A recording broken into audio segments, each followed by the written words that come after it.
Hello friends, welcome back to Law in Detail. Again we are going to study about the anticipatory bail and this is the part 2 of the series.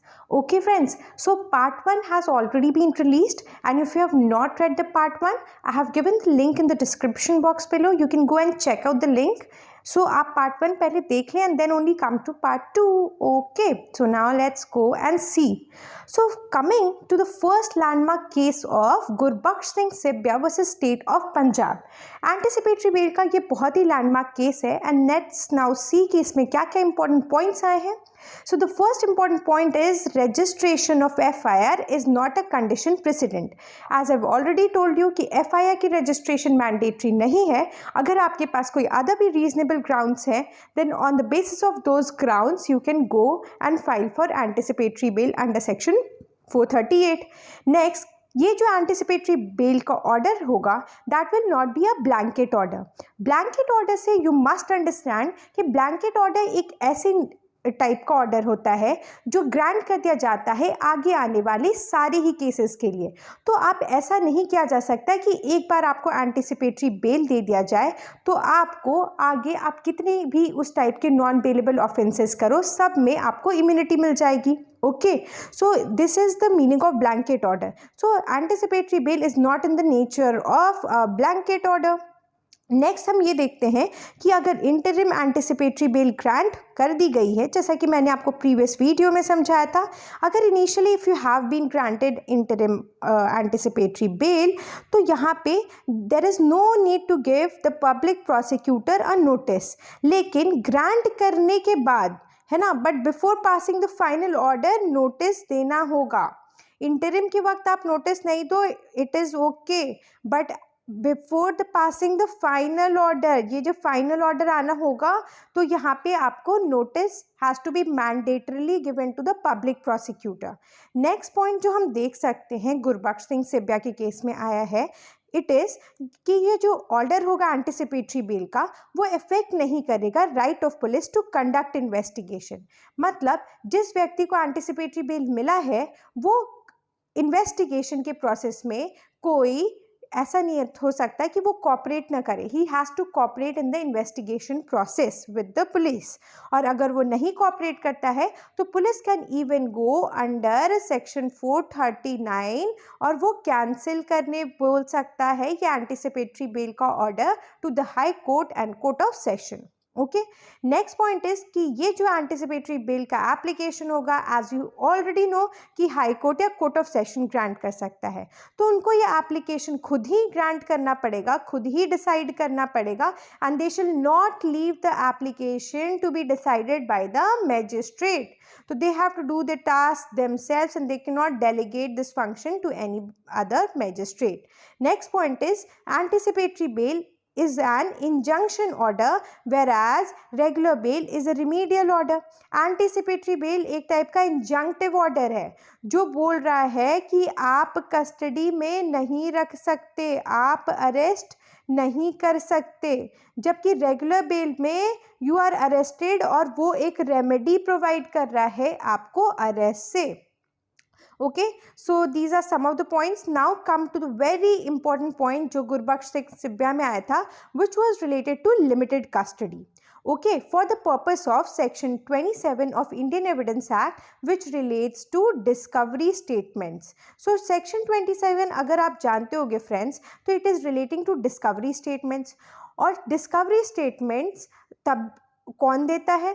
Discovery statement accused देता है और जब वो दे रहा होता है ऐसे statements तो वो पुलिस कस्टडी में होना चाहिए. इट इज़ मैंडेटरी कि वो पुलिस कस्टडी में हो, तभी उसने बातें जो दिखाई हैं और उसके बेसिस पे जो डिस्कवरी हुई है उसके अगेंस्ट इम्प्यूट किया जा सकता है. तो सेक्शन 27 में पुलिस कस्टडी का होना बहुत ज़रूरी है. बट सपोजिंगली यहाँ पे जब इंटरिम एंटिसिपेटरी बेल आपको मिला हुआ है तो एंटिसिपेटरी बेल मिलने के बाद आप कस्टडी में तो हो नहीं, but still you are cooperating with the police investigation में. अगर कहीं यहाँ पर आप पुलिस को कोई डिस्कवरी कराते हो, किसी मटेरियल चीज़ की यहाँ पे आप डिस्कवरी करा देते हो, तो अगर ये डिस्कवरी क्या सेक्शन 27 में आपके अगेंस्ट इम्प्यूट की जा सकती है या नहीं, आपके अगेंस्ट यूज़ की जा सकती है नहीं, ये था क्वेश्चन। जो कि इसमें बोला गया कि अगर भले ही यहाँ पे वो पर्सन कस्टडी में नहीं है, क्योंकि उसे एंटिसिपेटरी बेल मिला हुआ है, he is free, he is no more in custody, और फिर भी अगर वो कोई डिस्कवर करा देता है तो इस डिस्कवरी के पर्पस के लिए हम मानेंगे कि वो कस्टडी में था, हम ऐसा मान लेंगे कि वो कस्टडी में था। तो एक्चुअल अरेस्ट होने की ज़रूरत नहीं है, हम यहाँ पे अज्यूम कर लेंगे कि वो कस्टडी में था, और इसीलिए जो भी चीज़ उसने डिस्कवर कराया है वो सेक्शन 27 इंडियन एविडेंस एक्ट के तहत उसके अगेंस्ट यूज़ किया जा सकता है। So now let's read it. If the accused is on anticipatory bail and he makes a statement about the whereabouts of an object, वो किसी ऑब्जेक्ट की डिस्कवरी करा रहा है, then police can take him to the place, और तो police जब वो ये सारी स्टेटमेंट दे रहा है, याद रखना वो कस्टडी में नहीं है, लेकिन फिर भी पुलिस उसको ले जा सकती है, can take him to the place, और डिस्कवरी वहाँ पे करा सकती है और डिस्कवरी मेमो प्रिपेयर कर सकती है। तो ये ले जाने के पर्पस के लिए ज़रूरी नहीं है कि उसका अरेस्ट किया जाए। Okay, he will be deemed to be in deemed custody, ऐसा माना जाएगा कि वो डीम्ड कस्टडी में है, इसी को हम बोलते हैं लिमिटेड कस्टडी, और जो डिस्कवरी स्टेटमेंट है वो उसके अगेंस्ट यूज़ कर ली जाएगी। Now we come to a very important another case, which is of Shushila Agarwal versus State NCT of Delhi. It is a 2020 judgment of Supreme Court. So let's see the पहला point ये था friends, there was a very important question which was being asked कि ये जो anticipatory bail है ना, वो उसका duration कितना होगा, what will be the duration, that whether वो एक किसी temporary time तक काम करेगा या वो तब काम करता रहेगा, है ना। तो what will be the duration was the question. So it was clarified in Shushila Agarwal's case. So court clarified that life of anticipatory bail does not end with the accused when the accused is summoned or charges are framed. Okay, एक बार आपको anticipatory bell मिल गई ना यहाँ पे, तो just because summoning चल रही है, चार्ज फ्रेमिंग होने के बाद समनिंग हो रही है, तो यहाँ पे एंड नहीं कर जाती है एंटिसिपेटरी बेल, रादर इसके बियॉन्ड भी वो कंटिन्यू करती है, और ये कोई लिमिटेड नहीं रहती है फिक्स पीरियड तक, generally it continues until the end of the trial. मतलब यहाँ पे से मान लो चार्जेस फ्रेमिंग के बाद यहाँ से ट्रायल स्टार्ट हुआ, तो यहाँ से जब तक ट्रायल चलता रहेगा ना तब तक, मतलब from the time of it been granted से लेकर जब तक ट्रायल चलता रहेगा तब तक ये आपकी कंटिन्यू करेगी। So it is not limited to a fix period, but अगर कोई स्पेशल या पिक्यूलियर सर्कमस्टांसेस हो तो उस केस में कोर्ट लिमिट कर सकती है the tenure of anticipatory bell. So I think you have understood about the duration. Now next see another point, जो कि अनदर पॉइंट जो आया था इस केस में, it was relating to setting aside of bail. तो इसमें ये बोला गया कि अगर जो बेल पास हुआ ना, कोर्ट से गलती हो गई because the bail was pass on some malafide perverse illegal grounds, या फिर कुछ ऐसे मटेरियल्स जो कोर्ट, या कुछ ऐसे फैक्ट जो कोर्ट को कंसिड्रेशन में लेने चाहिए थे बट कोर्ट ने नहीं लिए कंसिड्रेशन में, और सीधे एंटिसिपेटरी बेल पास कर दिया, तो इस ग्राउंड पे जो सुपीरियर कोर्ट है उसको सेट असाइड कर देगा। याद रखना फ्रेंड्स, यहाँ पे इसको हम सेटिंग असाइड बोलेंगे, ना कि कैंसिलेशन। वाई? बिकॉज आपको ये समझना पड़ेगा, जब मैलाफाइडी परवर्स इलीगल ये सब ग्राउंड्स पे है ना, तो मतलब आपका ऑर्डर इटसेल्फ ही रॉन्ग है, मतलब ऑर्डर पास ही नहीं करना चाहिए, तो order itself is wrong, then you can go for setting aside. इसको हम कैंसिलेशन ही बोलते हैं। कैंसिलेशन तब होता है जब ऑर्डर तो सही है लेकिन जो ऑर्डर में कंडीशंस थे दैट हैज़ बीन वायलेटेड, है ना, अक्यूज ने उसको वायलेट कर दिया, एप्लीकेंट ने उसको वायलेट कर दिया, सपोजिंगली इस कंडीशन का वायलेट कर दिया, तब आप कैंसिलेशन के लिए आ सकते हो। ओके, Now let's see 438 का clause 1 which are telling about certain factors जो कोर्ट को देखने होते हैं at the time of granting anticipatory bail। पहला कोर्ट ये देखेगा कि nature of the offense क्या commit हुआ है और कितना grave है वो offense, तो nature and gravity कोर्ट देखता है। Secondly, कोर्ट applicant के antecedents को देखता है और उसके previous convictions के बारे में भी देखता है कि वो previously convicted था या नहीं। तो present प्रेजेंट जो क्राइम हुआ है उसके नेचर और ग्रेविटी के बारे में देखेगा, प्रीवियस क्राइम में वो देखेगा कि कन्विक्शन और उसकी प्रीवियस कैरेक्टर मतलब उसकी एंटीसीडेंट्स को भी चेक करेगा, और ये भी चेक करेगा कि आगे जाकर वो कहीं फ्ली तो नहीं कर जाए, अगर हम उसे एंटिसिपेटरी बेल दे देते हैं तो फ्ली तो नहीं कर जाएगा। नेक्स्ट थिंग कोर्ट ये भी देखेगा कि ग्रांट करने के लिए कि ये लगता है कि ये बस ये जो अरेस्ट कराया जा रहा है अक्यूज को, ये इसीलिए कराया जा रहा है कि उस फॉर द पर्पस ऑफ इंज्योरिंग या ह्यूमिलिएटिंग द एप्लीकेंट, है ना। तो ये कोई फेक या फॉल्स केस है, इसमें बस उसको इंज्योर करने के लिए, उसको ह्यूमिलिएट करने के लिए सामने वाले व्यक्ति ने एक फॉल्स केस रजिस्टर किया है। तो इन सारे फैक्टर्स को देखने के बाद कोर्ट ग्रांट कर सकता है या फिर रिजेक्ट कर सकता है।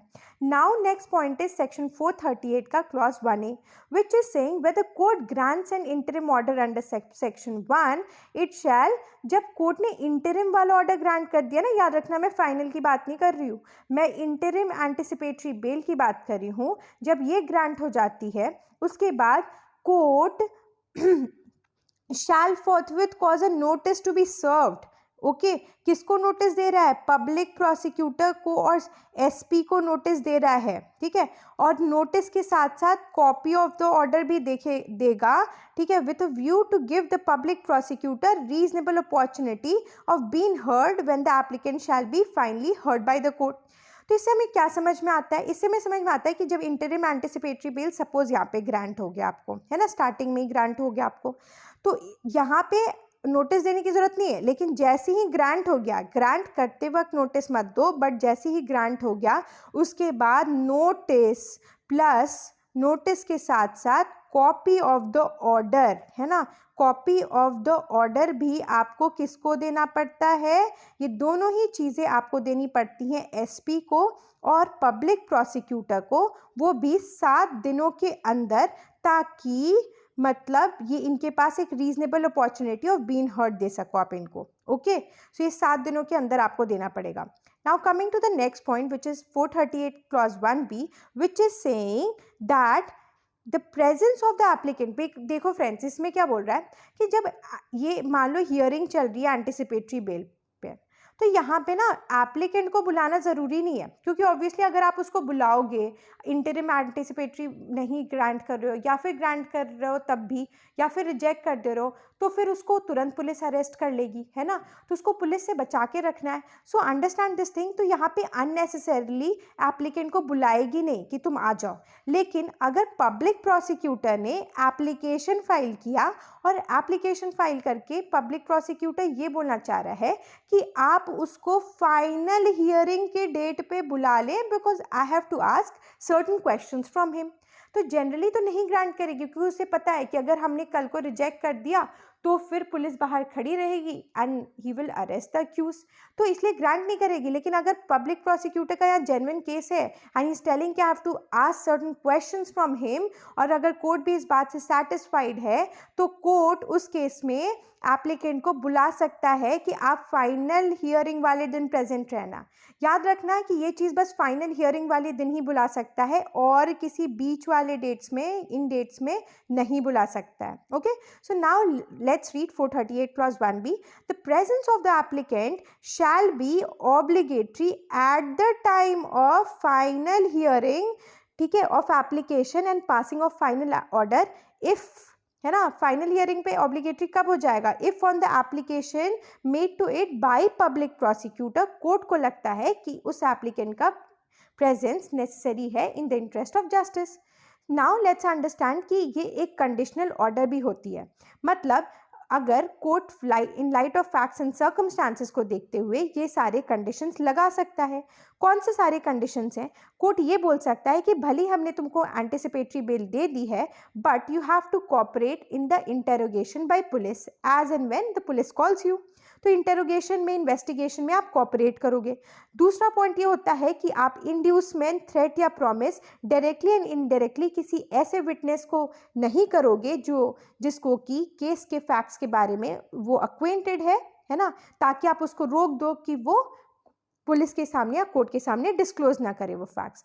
सो आप इंड्यूसमेंट, थ्रेट और प्रॉमिस नहीं कर सकते हो। तीसरा है कि आप इंडिया छोड़ के नहीं जा सकते हो, और अगर आपको जाना है तो you have to take the previous permission of the court. Next is कि आप इसमें वो सारे अदर कंडीशंस भी डाल सकते हो जो कि 437 के सब क्लॉज 3 में दी हुई है। मतलब नॉन बेलेबल केसेस में जो कंडीशंस डाले जा सकते हैं वो यहाँ पे भी डाले जा सकते हैं। So this was the end of part 2। I hope you like both the parts. और अगर आप चाहते हैं कि मैं किसी अदर इंपॉर्टेंट टॉपिक्स पे कंटेंट बनाऊं तो do comment in the comment box, and thank you so much. Please subscribe to the channel if you like the channel. तो ये मुझे बहुत अच्छा फील होगा for the contribution. Thank you.